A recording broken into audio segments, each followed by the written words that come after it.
what don't I actually bother about? I mean, I think this is one of the great opportunities of this unbelievable once in a generation, once in a lifetime experience of a pandemic, is things that we don't really want to bother about, that we don't really care about, are falling away just on their own. I mean, and so notice that, make a list. Pay attention to what you don't want to bother about. You may not be able to make these as permanent changes. Like, oh, right, I don't want to bother about those damn Monday morning meetings I always have to sit through, but they're going to come back. But it's still really valuable information, because why bother has two sides, right? It has what has been taken from us, but it also has what we want to let go of. I'm Srini Rao, and this is the Unmistakable Creative Podcast, where you get a window into the stories and insights of the most innovative and creative minds who've started movements, built thriving businesses, written best-selling books, and created insanely interesting art. For more, check out our 500-episode archive at unmistakablecreative.com.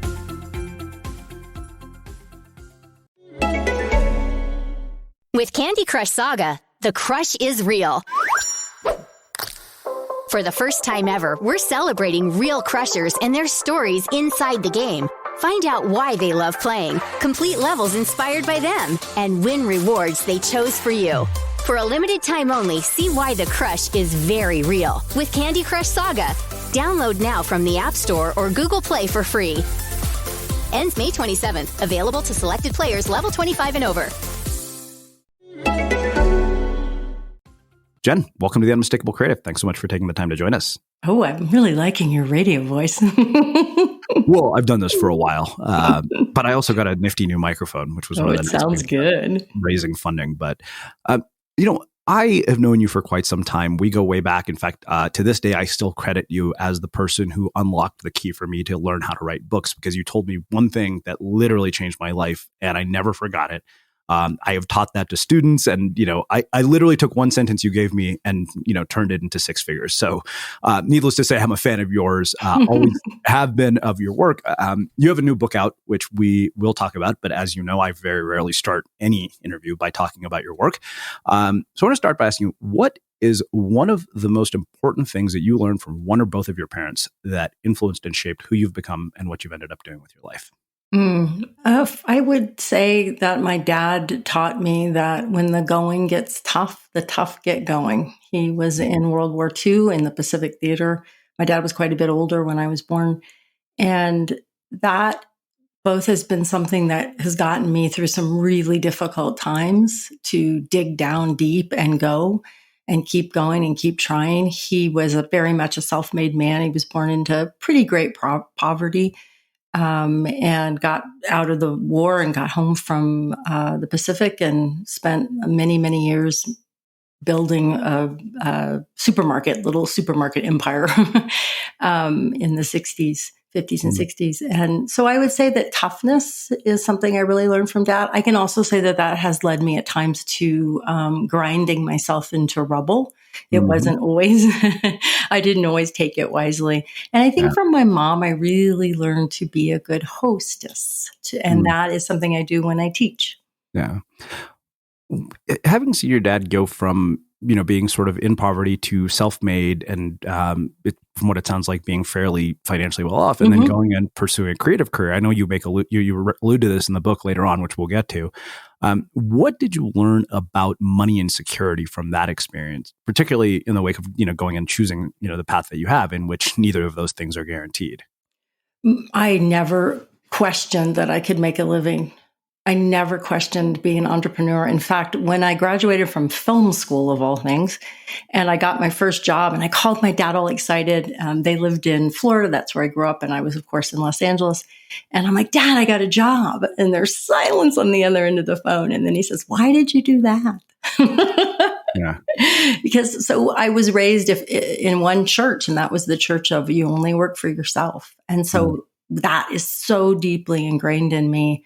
And I'm just so lucky I was able to make it work, because I don't think I am employable. Yeah.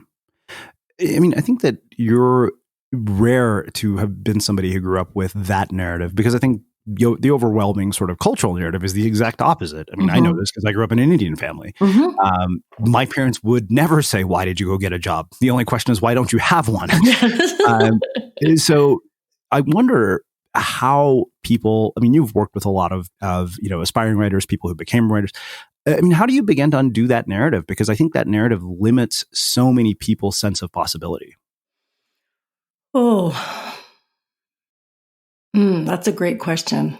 I think there's a way that we have to claim and develop the subtle awareness of claiming what we want and not getting it mixed up with how it comes out with the outcome.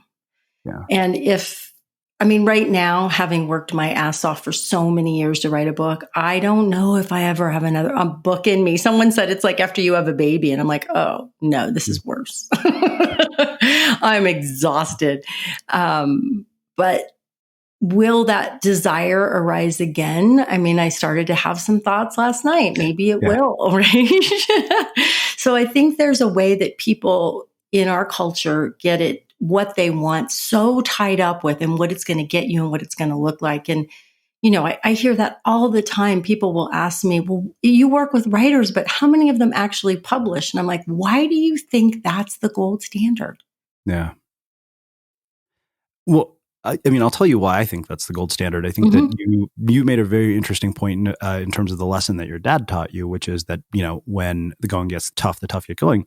I think that what social media, despite making sort of unparalleled amounts of creativity and innovation possible and giving us all these tools, has also done is paradoxically inhibit that. I mean, that was like my primary argument in Audience of One. I know. I love that argument. And, you come from a world that predates all of this stuff. You got to see what it was really like to grind it out, to master your craft. And so, I kind of wonder what, of course, people, I think that has played a large role in why people think that the goal is to get published, that the goal of writing, the goal of starting anything is to build a massive audience around it. We don't really nobody celebrates the artist who lingers in obscurity. We don't put, the people whose startups blow up on the cover of Forbes. We celebrate the billionaires. We put, people who sell 1 million books on the Wall Street Journal bestseller list or the New York Times bestseller list. And so how, with the fact that our culture primarily rewards outcomes, do you turn somebody, or do you find a joy in the process? God, man, it's hard. I struggle with it. I totally struggle with it. Just before you and I got on, I walked out on the porch. It's a beautiful day here. You and I are in the same county. Unfortunately, we may never see each other in person for the next year. But now we're in the same county, so we're seeing the same beautiful blue skies and incredible weather. And I just went outside, and for just that moment, I stepped away from all my worries about book promotion and plans imploding and everything else that's going on in my busy little brain. And I was like, oh, right, this is here now, this beautiful day. And my mantra is, I want to be here for it all. And I think that's what we have to cultivate in our creative work. It's not a consistent, though. It's not that we don't want the outcome. It's not that we don't get jealous of other people who get it, but that we keep coming back to, what is it about getting this message out? What is it about trying some other way to get my book into people's hands? What is it about trying some other way to work my stories? Or what is it that I can find satisfying here? And I was talking to a writer friend before all the pandemic stuff started, and she has not had luck getting her book of interlinked short stories any attention by agents. And she was just devastated. And she just had to take a break. She just had to take a break thinking about it and sending it out. I'm like, there's no problem with that too. There's no problem with finding our own timeline with it. Yeah. So I think it's really, not to be too woo-woo, I really think it's a spiritual practice. Yeah. I mean, I would agree. And it's funny because I'm sort of, logical to a fault. So when I hear stuff like that, I'm like, yeah, that's all a bunch of new age bullshit. But I think that I wonder, it's funny because, Ryan Holiday was here when Stillness is the Key came out. There's a funny story Ryan Holiday told me once. Somebody who worked with him once told me that they actually, when they published one of his first books, it didn't do that well. I think that was the Trust Me, I'm Lying. And somebody high up at our publisher said that giving this kid a book deal was a huge mistake. We shouldn't have done this. And, obviously like that person has eaten their words now, which I find hilarious. But it was interesting because he has done 8 books in 8 years. And for the first time, he had 3 of them all on the New York Times bestseller list at the same time. And he said something to me that I have tried to keep in mind throughout this last year as I've sort of seen my own book sales and even just watched my own creative career, about this idea that we all think that there is this next level, that it's going to, bring us this sort of, satisfaction that we think we're going to get. And you in a lot of ways are similar in that you've done 8 books that have been successful. You've been on Oprah. You have literally accomplished anything that an author basically considers the gold standard of success in publishing.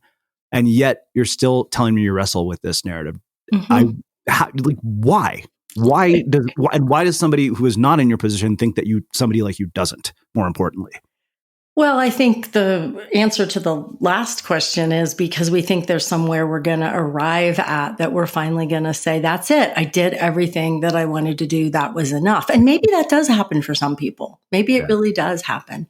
But the very nature of creating is to keep learning and trying things. And the very nature of what gives my life meaning, besides the connections to the people I love and nature and being alive itself, is to try new things. Yeah. So I think that's part of what keeps driving us. But then we get caught in, if I can just get this, or if I can just get that, then I will feel good enough or validated. I mean, I certainly have done that. I wrote about it. Yeah. So it's just, I think it's too the way some of us are wired, right? I mean, some of us are really just wired to go, if only they loved me, right? Sally Fields, if you really love me. And I definitely have some of that.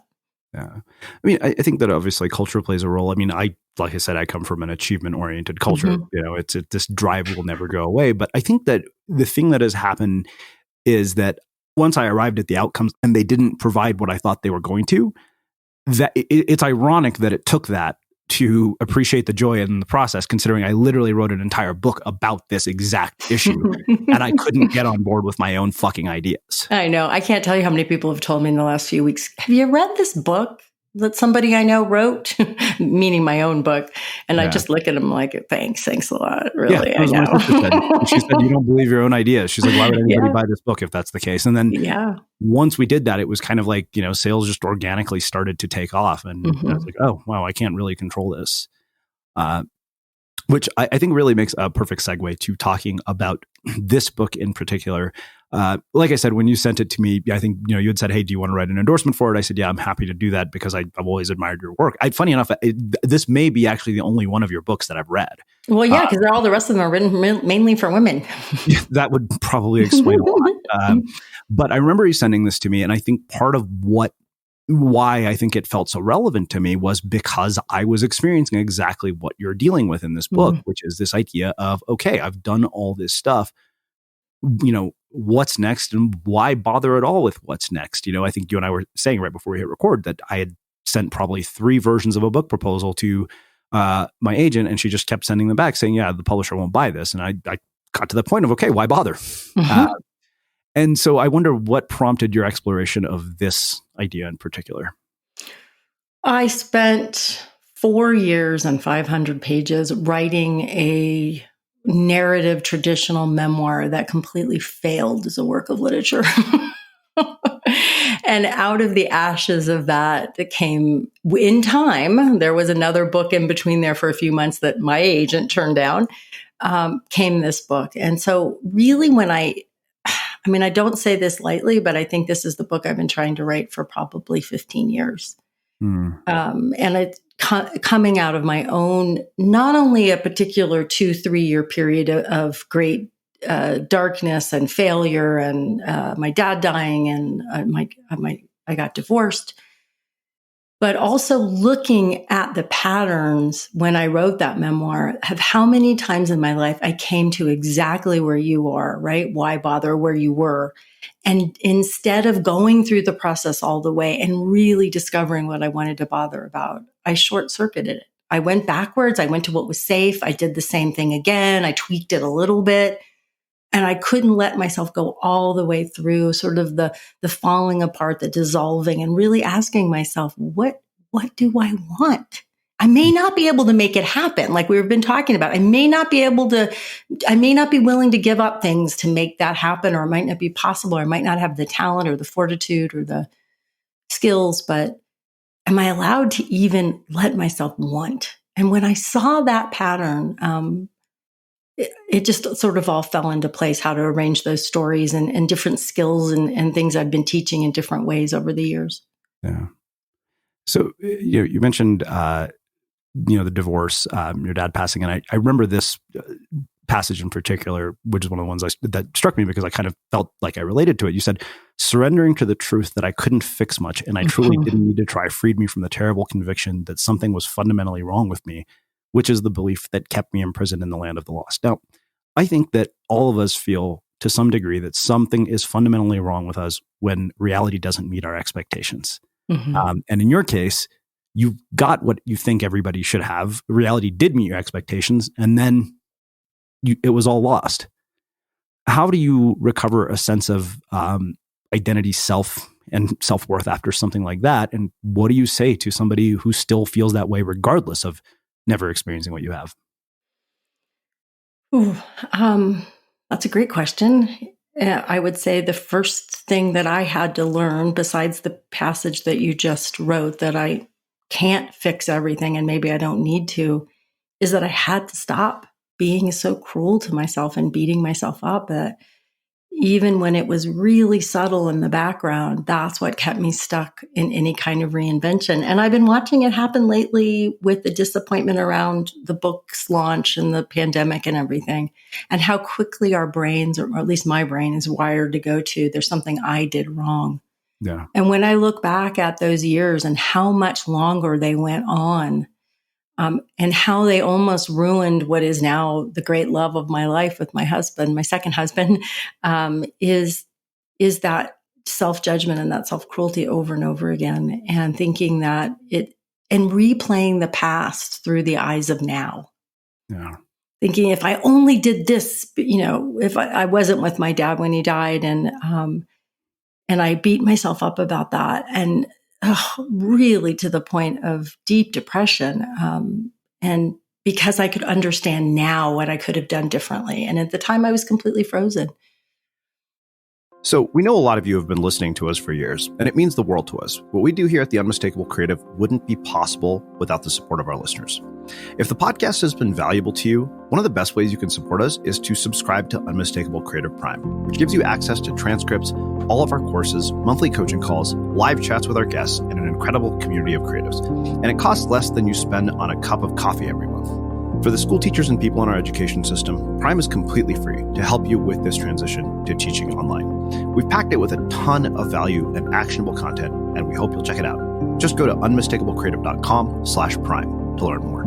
Again, that's unmistakablecreative.com/prime. So, when I think about the past, what I've realized is that I've done this particularly in the wake of breakups, where I will literally go back and replay every moment thinking to myself, okay, if I had just said this one thing differently or done this one thing differently, it wouldn't have turned out the way it did.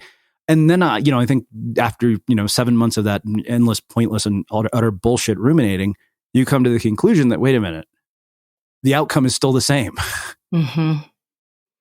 And yet we get, so absorbed in this beating ourselves up. How do you stop?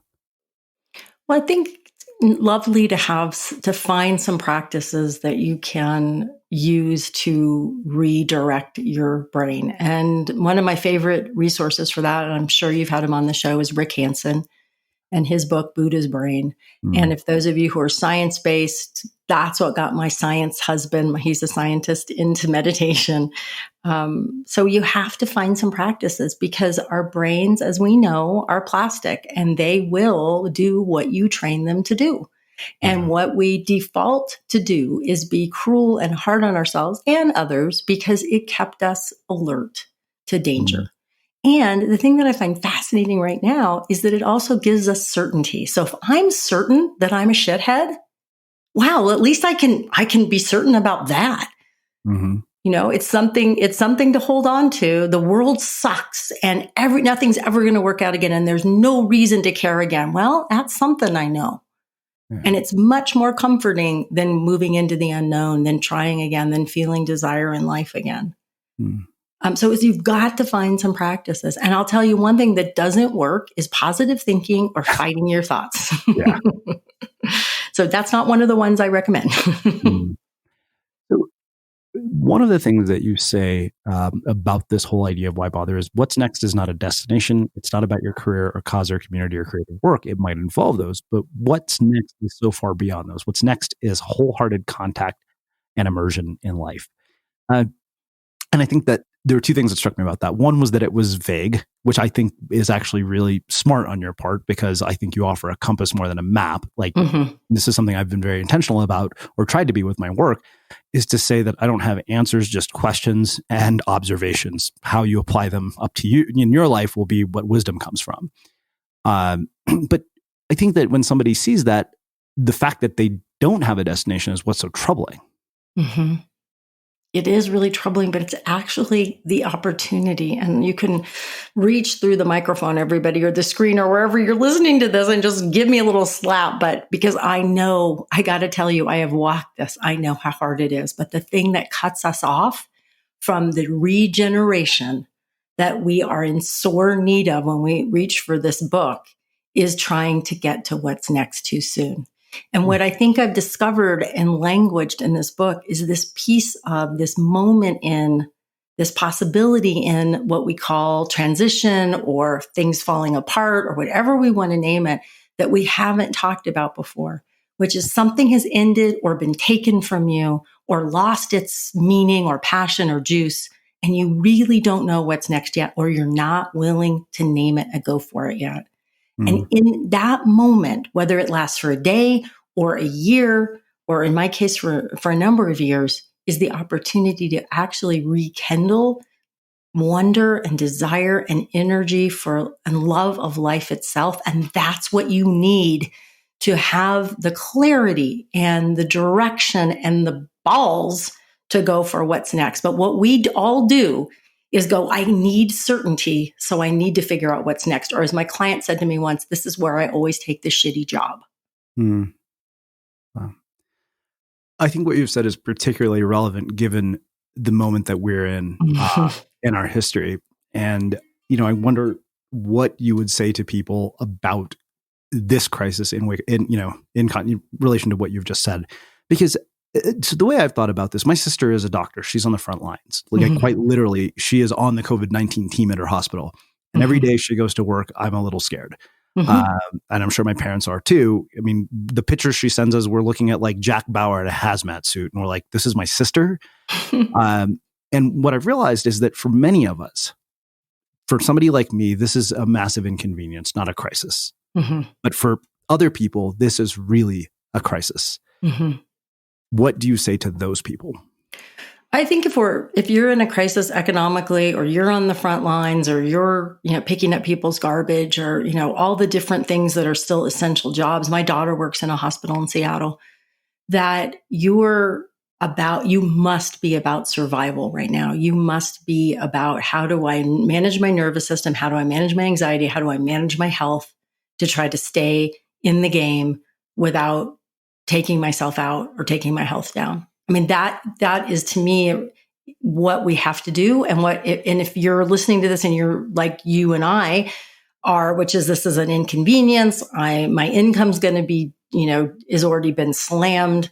I don't know what's going to happen with my book launch, but I'm safe. I have a house. I have enough to eat. I have a great partner who has a straight job and has health insurance for both of us. First time in my life. So wonderful. Then I think the opportunity is to say, how can I actually start to notice a couple of things? One is what don't I actually bother about? I mean, I think this is one of the great opportunities of this unbelievable, once in a generation, once in a lifetime experience of a pandemic, is things that we don't really want to bother about, that we don't really care about, are falling away just on their own. I mean, and so notice that, make a list, pay attention to what you don't want to bother about. You may not be able to make these as permanent changes. Like, oh, right, I don't want to bother about those damn Monday morning meetings I always have to sit through, but they're going to come back. But it's still really valuable information, because why bother has two sides, right? It has what has been taken from us, but it also has what we want to let go of. Mm. So I think that's one of the incredible opportunities. I also was thinking today that in this uncertainty, which can feel so anxiety making and crazy making, there's also this open space.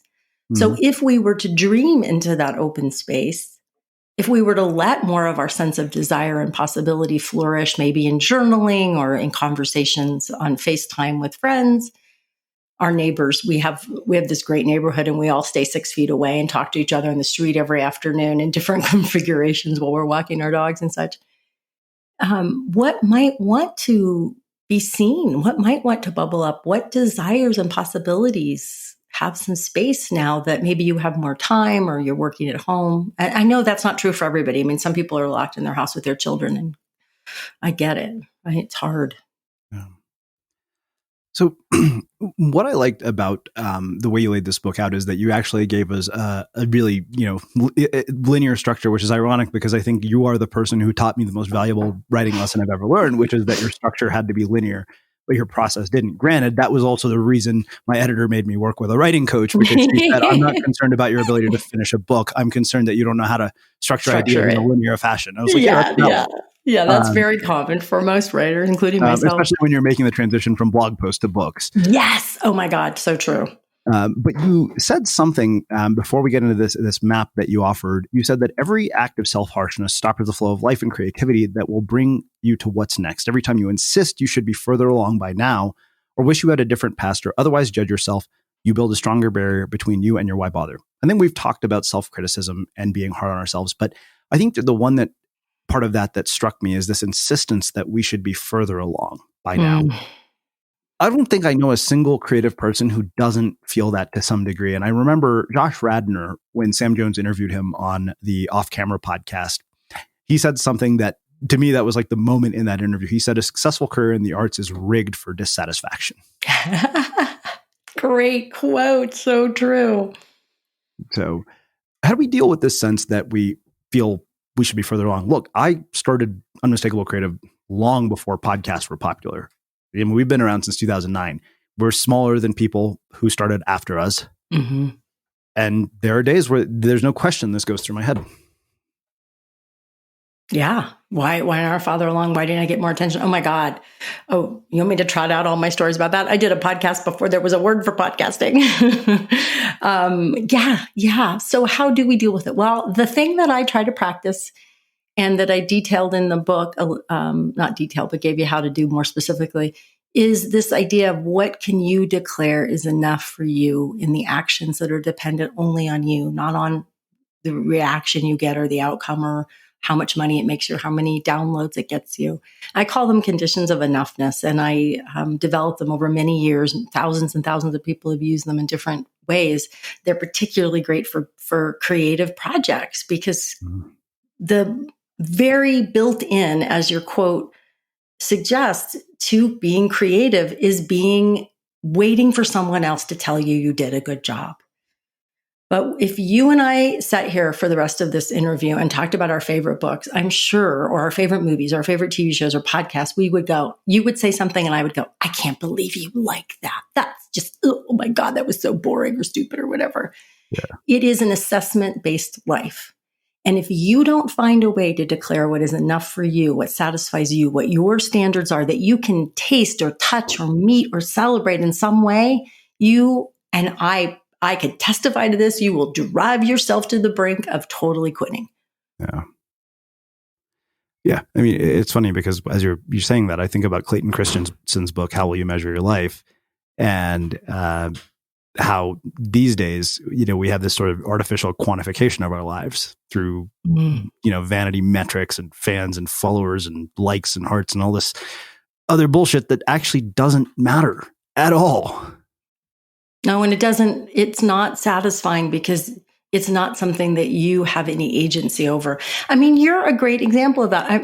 You said somewhere recently, if a person can't do an hour interview with me, I say no to them. Like, that's one of your conditions of enoughness, right? I will have this person for an hour to have a conversation. Obviously, you have other conditions of enoughness about reading the person's work, about, really, giving this some in-depth thought. You prepared for this. That is on you. That's how you're showing up here. That's not whether people listening while they're making dinner get that or not. You get it. You're satisfied with that. Wow. So let's get into this whole map that you give people, basically, of leaving behind, easing in, settling, desire, becoming by doing, and being seen.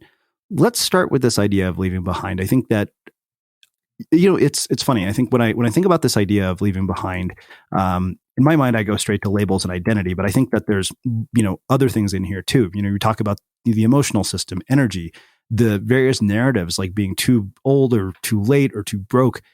How do we leave all of this stuff behind to get to what's next? Well, we don't. I mean, that would be amazing if I had a magic wand and could do that. Oh my God, would I do that for so many people?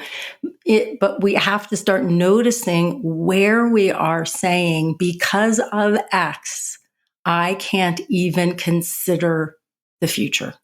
That is the essential part of leaving behind, how we are creating ourselves a little prison or a big prison of our own making, because the past is no longer possible, or the past has created conditions in the present that we say, that's it, my future is doomed.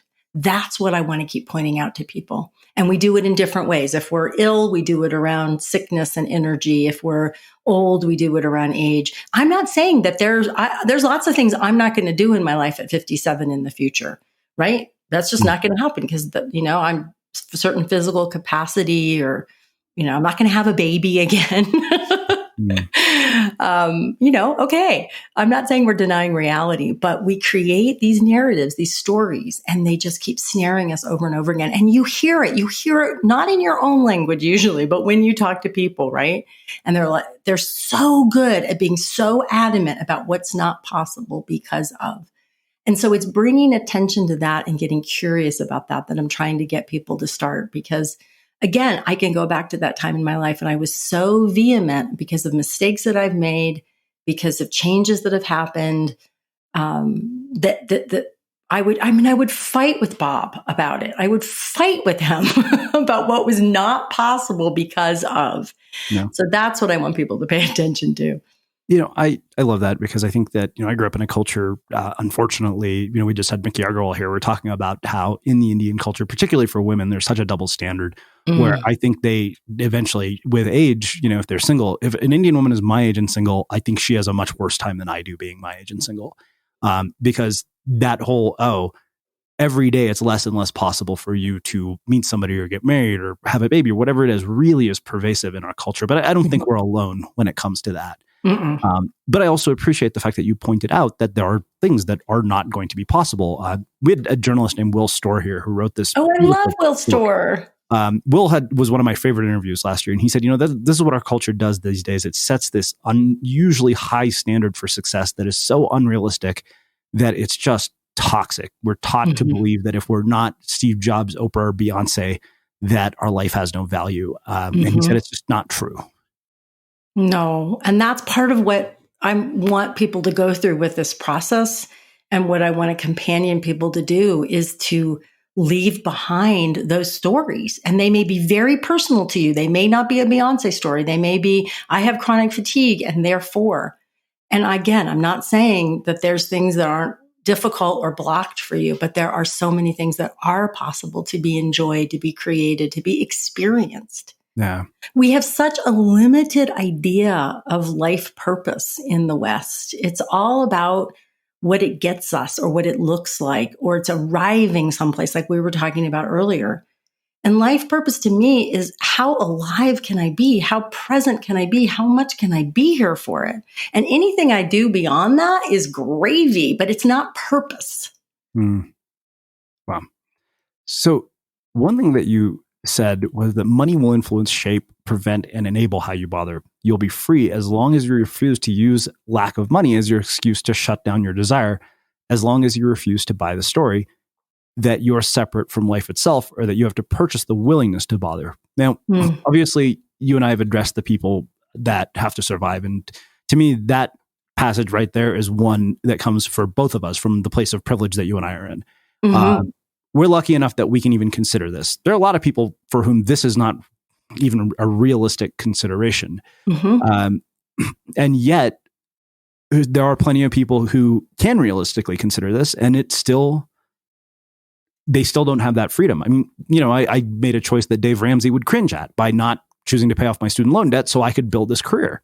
And I thought to myself, at the end of my life, if I do that, I'll have potentially gotten fired from a dozen more jobs. And, my tombstone will read, paid off debt. I think I've created far more value for the world by doing this, but financially it would be considered irresponsible. Well, these are the hard choices that I want people to make, but I want them to be choices. I don't want them to be the default. I have to do it this way, like you've just explained in a great story. But I also don't want it to be the pie in the sky, because I see people whose lives are wrecked because they have bought into the law of attraction narrative or oh my God, one of my students was telling me that there's now self-publishing companies that put the hard sell on you to self-publish. And if you say no, they're like, you don't really believe in your dreams, do you? Yeah. Like I'm not talking about any of that, but I am talking about the ways, just like you described, you really wrestled with that. You thought about it hard. You didn't just blithely go, okay, I'm going to not pay off my student loans and damn the torpedoes. Well, maybe you did a little bit, but. Yeah. So this is actually, now I know why I did ask you about identity when we were talking about this, because you did mention identity. So you've worked with your fair share of super successful people trapped by their identities as publishers, fashion designer, activist, surgeon, writer, business powerhouse, neuroscientist. Now, I have always been very wary of labels. Like I always tell people, I hate the term podcaster, so much so that when Podcast Movement asked me to do their keynote, I said, yes, I'll do it on one condition. They said, what? I don't have to talk about podcasting. And I said, look, I'm a storyteller who happens to use podcasting to tell stories. That's one medium in which I tell stories. But I'd always felt that labels create limitations, and in that they limit what we think is possible in our lives. Yet, if you do something for a long enough timeline, if you spend years doing something, I think even for me, moving from California to Colorado, Jonathan Fields, when he met me for coffee, he said, so Boulder, huh? He said, but what about surfing? He's like, this is such a huge part of your identity.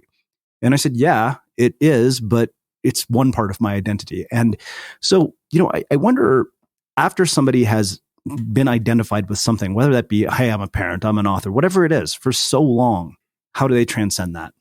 Well, I think it's beginning. Well, one thing can happen is that you get really tired of the label. And so you can begin to separate it from a little bit like you've just expressed. I also think that when we're really curious people who aren't clinging to those labels because they give us a sense of self, when we're willing to say, the self, as far as we know it, is pretty much a construct. It doesn't really exist. We can't identify a self. It's a fluid story that we tell based on a tremendous amount of factors. So what's the story that I want to explore next? I was reading an article about mountaineering in the New Yorker recently, and about deaths, because when you climb at a high level, you are much more likely to die. And they were talking about how they have, they get these contracts, and this is very much a part of our life here in Boulder and people we know, that, they get these contracts with North Face and Patagonia and et cetera to climb and to be photographed and make movies while they're doing these things that could kill them. And often do. And it was such an interesting reflection on how they struggle with the identity and the image that they have to project to make a living so they can go do this thing that they love. New Yorker did an article a couple of years ago called #VanLife. And it was exactly about the same thing. People who go after this, free life in a van and then want to get sponsors. And then the free life goes away because they're having to construct a life that they can photograph to get other people to want that identity. So to me, it's just constantly kind of stepping back from it. I that's all I can do. And then trying to find the things that connect me to what really matters. And for me, that's often talking to my husband about the dark place I've gone to about identity questions and having him remind me that it doesn't matter. But when we're not really psychologically or spiritually resourced, it's going to be really hard to do that because that's all we've got is that identity.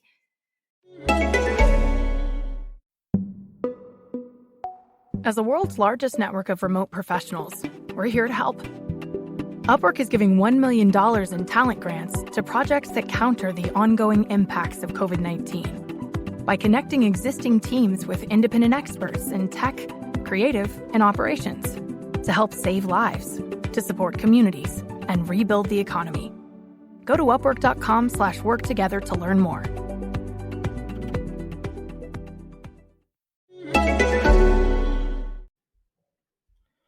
When I first started the Unmistakable Creative, I spent a lot of time emailing potential podcast guests just to get their interviews scheduled. As you might imagine, this was really inefficient and it led to a lot of back and forth email. Fortunately, thanks to Acuity Scheduling, it doesn't have to be this way for you. Clients can quickly view your real-time availability and self-book their own appointments and even reschedule with a click and pay online. You can collect everything you need to know about a client as soon as they book by asking clients to fill out customizable intake forms from scheduling, keeping all of their information neat and tidy in one place. Acuity actually helps prompt your clients with text and email reminders, dramatically reducing no call, no shows by accepting deposits or full upfront payments. So you can use it for clients, you can use it for podcast guests, or any other kind of meeting in which you're having to send a lot of back and forth email just to get a meeting scheduled.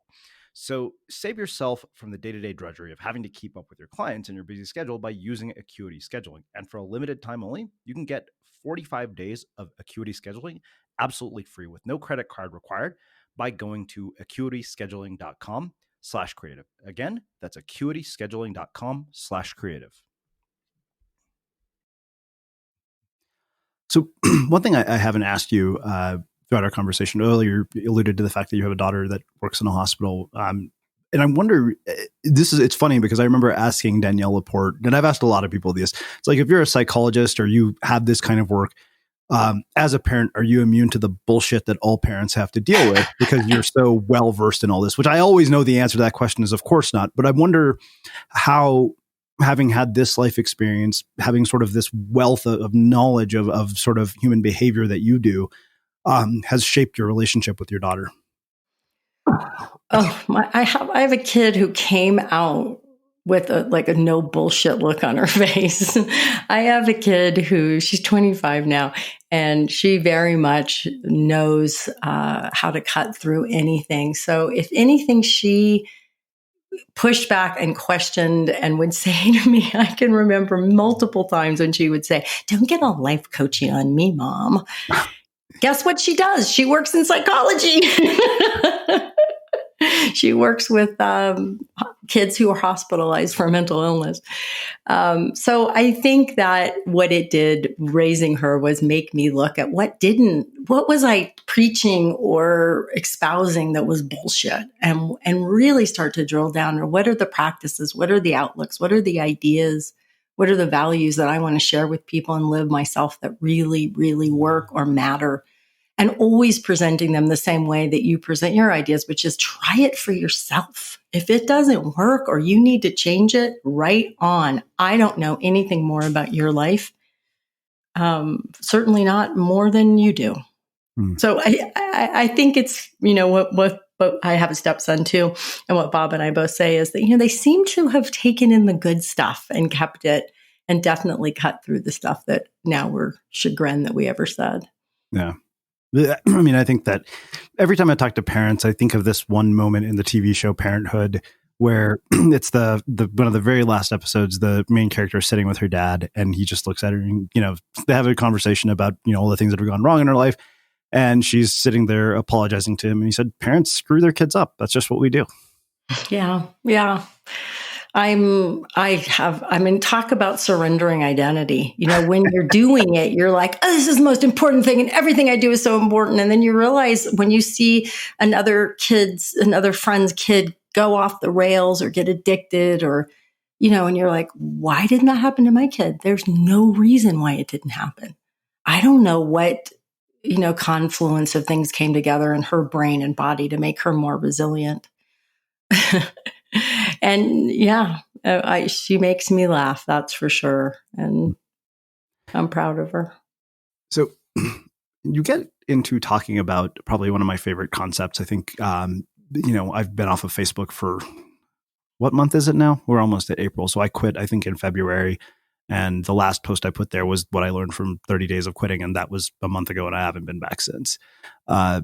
You said this in the book, and I think particularly given where we're at this moment in history, if there's one single thing that stands between most people and finding their desire to bother again, is they're pinging and zinging everywhere, scattered and interrupted at every turn.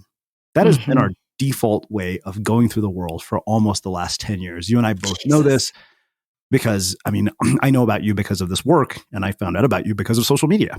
And this is literally kind of the first time I've been away for it for so long, and I'm realizing it's fundamentally changing the way I'm thinking, the way I'm writing, the way that everything is coming out in a good way. And the funny thing is now we're in a situation where this is really the only way we can connect with each other. And I just, I wonder what you would have to say about that. Well, I tell you, I have such a conflicted relationship with social media. Oh, there's so much here. So on one hand, I'm like, I need to be on social media for work, to let people know, like, you disappear to certain populations if you're not there. I resent it. I resent having to show up. I resent having to have things to say.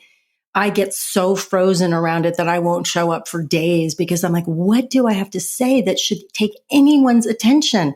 I am making Facebook money by giving them the eyeballs. Oh my God. I will go offline for days because I don't want to be experiencing my life through, should I take a picture of this? Should I look cute doing this? Will Bob and I look really in love if we do this? And then I get more and more frozen. I also have a deep, and I write about this a little bit in the book, but I struggle a lot. It's a lot better, but it's still there with a sense of belonging. And so I really get triggered when friends are talking to each other, they don't invite me to things or I feel left out of conversations, and that can really spiral me to a dark place. Or if I post something and nobody says anything to it, So yeah, it's a complicated relationship for me at times. At other times, I don't even think about it, if I'm in a good place and resourced and really, deeply grounded in meditation and other things. But I think from the perspective of finding your bother, I will make a absolute statement that if you are having your phone go off all the time with announcements and people posting things, and if you are getting inundated, and if you are on social media or texting or calling people every few minutes or even every hour, you will never settle down enough to go through the process in the book and discover what's next for you, genuinely, deeply what you care about. Well, I think that makes a perfect segue to this concept of desire. You say to desire is to be vulnerable, to risk heartbreak, and to risk life. To desire often requires transgressing against the lessons of childhood, your past, your roles, and facing down the ways your culture, your job, and your community does and doesn't support you. And I think the part about culture and community not supporting you really struck me because, I think that when you choose to do what I have and you live in an Indian community, there's this constant sort of, oh, what do people think? Like, how do I explain that, literally, I remember the first time I met an Indian doctor at some winery and he was like, what do you do? I was like, I write books. And he's like, is that profitable? Or is that lucrative? And I'm like, you just pissed away all your money in a winery that doesn't make money and hasn't for 4 years. I was like, and you're asking me if it's what I do is profitable? It just was one of those very bizarre sort of moments. But you talk about these three components of desire: self-determination, inspirational foreshadowing, and spiritual connection. Can you expand on those? Well, to me, what desire gives us fundamentally is agency over our own lives.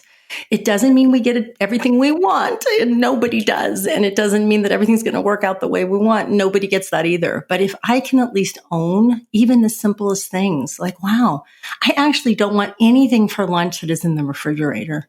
If I really wish I could be at that Paris cafe and have that lunch that I had that time, and if I can own that for a moment and then see where it leads me, it sounds so stupid and innocuous, but it is. I have seen this with thousands of people I've worked with.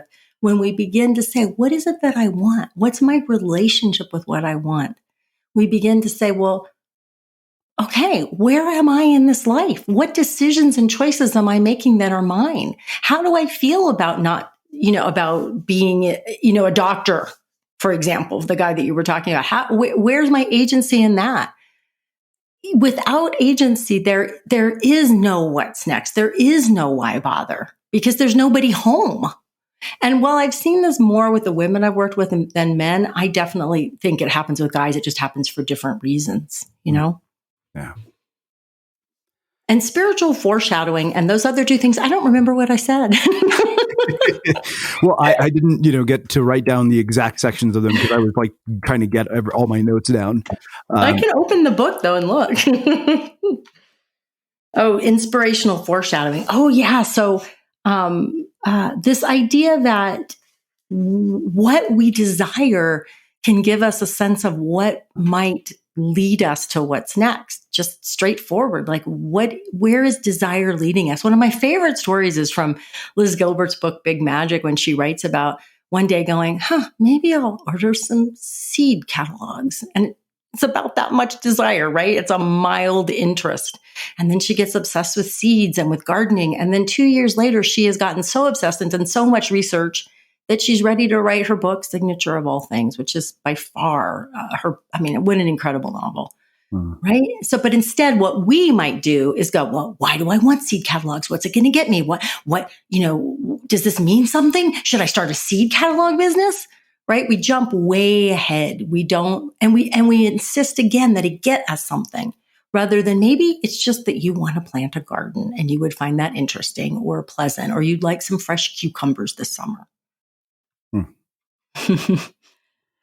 So I want to come full circle with what I think is another incredibly relevant quote from your book, particularly given where we're at and what we're going through. It's kind of funny. You and I, I told you I moved here to Boulder and we were talking about getting together for dinner, and somehow that plan all just, I guess the world had very different plans for us. Mm-hmm. But you said our brains need to interact with the world. We need human connection to be whole, which is why solitary confinement becomes a form of torture. We might deny our need for others, resist it, have to work through trauma to repair our ability to connect, but without it, we can't thrive. We can't bother when we're alone. We need to give our gift to others. And what I wonder is, in your own life, how has what we're going through right now with this crisis changed the way that you're connecting with other people? Well, I'm definitely connecting more. I'm calling people more, which is something I tend to not do. We had, seeing our neighbors more, as I said, out on the street. So, 6 feet apart from each other. And little things, like sometimes we have a very dynamic, loving, friendly neighborhood. We go on vacations together with our neighbors, stuff like that. And there'll be plenty of times when I see somebody and I'll be like, I'm going to walk the other way with the dog because I don't have time to talk because I got to get home and do my work. I'm definitely not doing that now. Lily and I, my daughter, we have a tendency to text more. She's of the generation that doesn't want to get on the phone. I've been FaceTiming her. I've been making her FaceTime with me. I just hung out with her for a while yesterday and watched her work. She's working at home. She's quarantined because she's been exposed to the virus. So definitely I feel that urge to take the time. My default is to be super driven, and it just doesn't seem as important right now. And I find myself doing some of that, shutting down a little bit and really needing to sort of make the effort to do that. So it's coming in waves where I'm really hungry to connect with people and I make the effort, and then where I'll just go to bed and read a book. Wow. Well, I feel like I could talk to you all day because this is a very deep rabbit hole. It's one of those concepts, this idea of why bother, that it's hard to put it into sound bites. I'm finding as I'm doing interviews, it's really, I think the most important thing I want people to know, though, is that when we ask the question, why bother? What's the point? Like you said it when you were talking about your agent turning back proposal after proposal, we start to think we know the answer, and there's no point.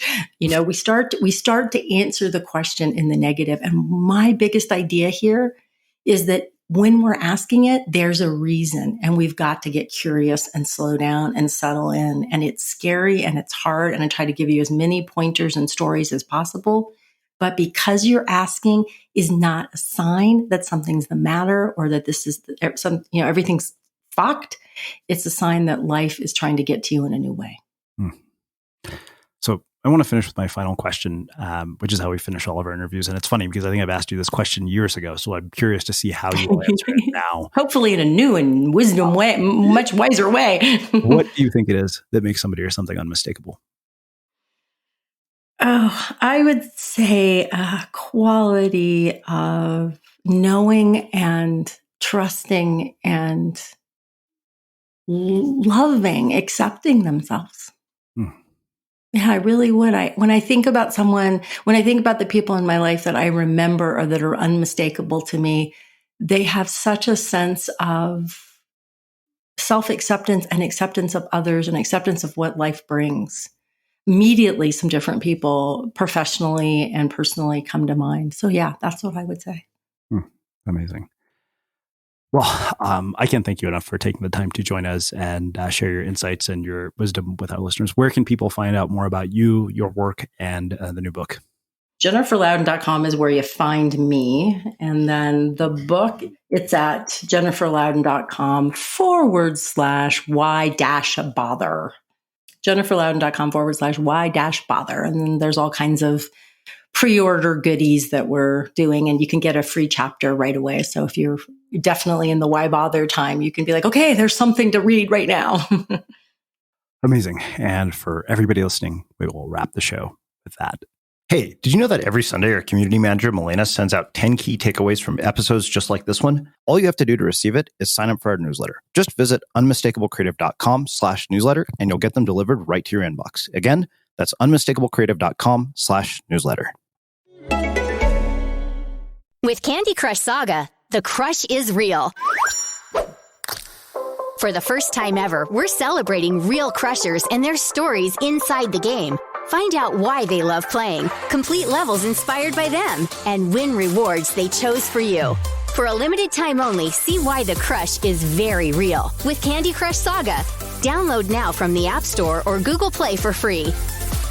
Ends May 27th. Available to selected players level 25 and over.